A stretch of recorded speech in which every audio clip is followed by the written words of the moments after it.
Hey guys, so we are in Unit 9 on Lesson 3, still talking about natural resources. We're going to talk about water and land. Those are two very important natural resources that we cannot live without.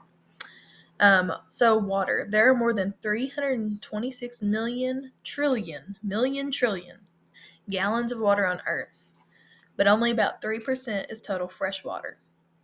The rest is salt water on the ocean, and it's not usable for drinking, agriculture, or other needs. So when you put that in perspective, that dwindles our water supply a little bit, right? Water levels in many bodies of fresh water are dropping because of drought and overuse. This is ongoing and really a significant concern across the world. Water is used for drinking, agriculture, industry, and hydropower. So it's used for a lot of things, um, and it's something we can't really just make more of. Hydropower is an effective source of power using a renewable resource, which is water. So hydro means water, power, power. To provide energy. One of the biggest sources of hydropower in the U.S. is Niagara Falls. It generates a significant amount of power for New York. So it operates in several ways.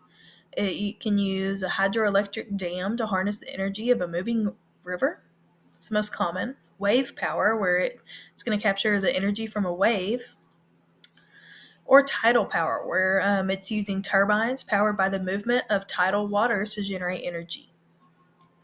There's a picture of Niagara, or a dam. That's not necessarily Niagara Falls, but you can see all the water, all that energy that's being used right there. Both water stress and water scarcity are major issues. So more than 2.8 billion people experience water scarcity for at least 1 month out of each year. That's scary because we have to have water to live, right? We can't last more than 3 days without water. In addition, access to clean, safety drinking water is limited in areas. More than 1.2 billion people lack consistent access to adequate clean water.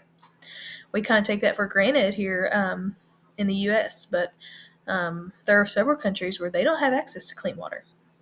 Inadequate water risks the health and well-being of a population. People may not have it for drinking or hygiene. Crops suffer because they don't have enough. Reduced water supplies may also limit water available for hydropower.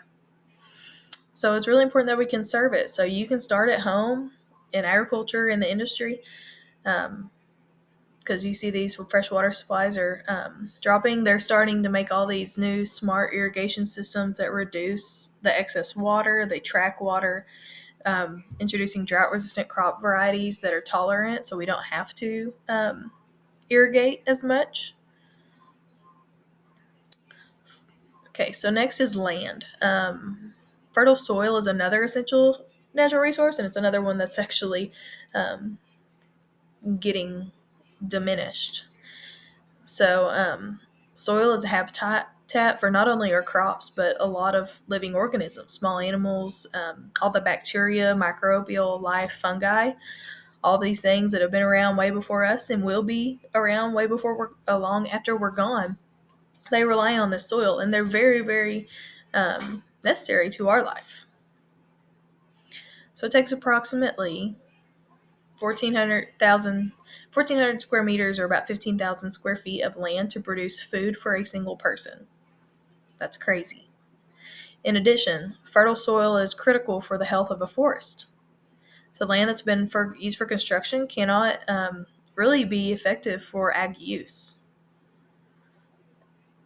And some ag uses, they damage the soil fertility. That's why being soil scientists and researchers are so important. And sustainable farming is so important because it's going to help preserve the quality of the soil. Using crop rotations, not just only putting wheat in that crop, maybe rotating wheat, corn, silage, alfalfa, all those things, so that different nutrients are being put back into the soil. And then there's a lot of laws and regulations put on natural resources for these reasons, so that people don't abuse them, and there's punishment to help us preserve these natural resources. They are set by the EPA, which is the Environmental Protection Agency, and it regulates the natural resources of land, water, and wildlife.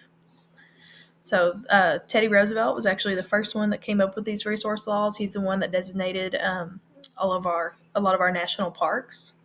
Okay, big conservator.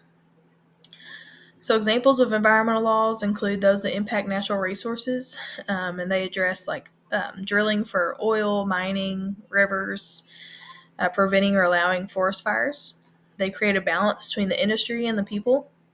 You know, usually the industry is mad at the EPA and the EPA is mad at the industry. That's just kind of how it goes. Water quality, the use of chemicals, and waste disposal, those are all good laws in there to help keep our quality great. You know, don't dump all your harmful chemicals in the ocean, right? In addition to laws protecting the environment, some natural resource laws and regulations are designed to protect the health and well being of workers as well. So there is a place for these, and there is a reason that we have laws that we have. And it all goes with protecting our precious natural resources.